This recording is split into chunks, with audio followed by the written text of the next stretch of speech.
sa pagpasok ng bagong taon, ibinahagi ni Philippine Olympic Committee President Abraham Bambol Tolentino ang kanilang mga plano na magbibigay ng malaking ambag sa sport at turismo sa bansa. Para sa detalye, narito ang report ni Paulo Salabatis.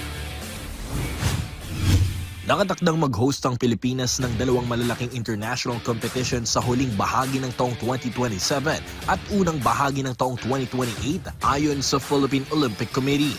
Isang araw matapos i-anunsyo ang pag-host ng Maynila sa kauna-unahang Southeast Asian Plus Youth Games, kinumpirma ni POC President Abraham Bambol Tolentino na gaganapin din sa bansa ang Asian Beach Games. Ayon kay Tolentino, matapos ang pakikipag-ugnayan sa mga opisyal ng Olympic Council of Asia na pagdesisyon ng idaos ang C Plus Youth Games sa huling bahagi ng 2027 imbis na unang bahagi ng 2028. Samantala, bagamat wala pang konkretong lokasyon, ang Asian Beach Games naman ay inaasahang gaganapin sa unang bahagi ng taong 2028. Ayon pa kay Tolentino, ang pag-host ng mga international events ay alinsunod at kaakma ng pinaigting na sports tourism campaign ng Philippine Sports Commission na pinangungunahan ni PSC Chairman Patrick Pato Gregorio. Gaganapin sa Tashkent ang mahalagang General Assembly ng OCA na tatalakayin din ang pag-host ng Uzbekistan sa 2029 Asian Youth Games.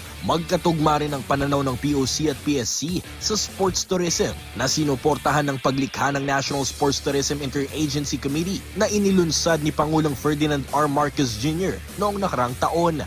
Dagdag pa ni Tolentino, mataas din ang inaasahan para sa paglahok ng mga Pilipinong atleta sa Milano Cortina Winter Olympics, gayon din sa Asian Beach Games na gaganapin mula April 22 hanggang 30 sa Sanya, China. Kasama rin sa kalendaryo ng POC ang Nagoya Asian Games sa Setyembre at ang Jeddah Asian Indoor and Martial Arts Games. Ang C Plus Youth Games ay para sa mga atletang may edad 17 pababa na lalahok sa mga regular sports, mga Olympic sports, Asian non-Olympic sports, at isang tradisyonal na palaro.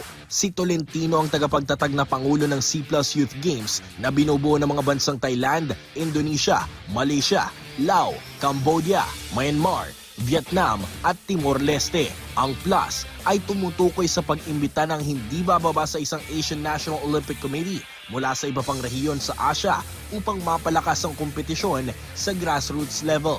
Paulo Salamatin para sa Atletang Pilipino, para sa Bagong Pilipinas.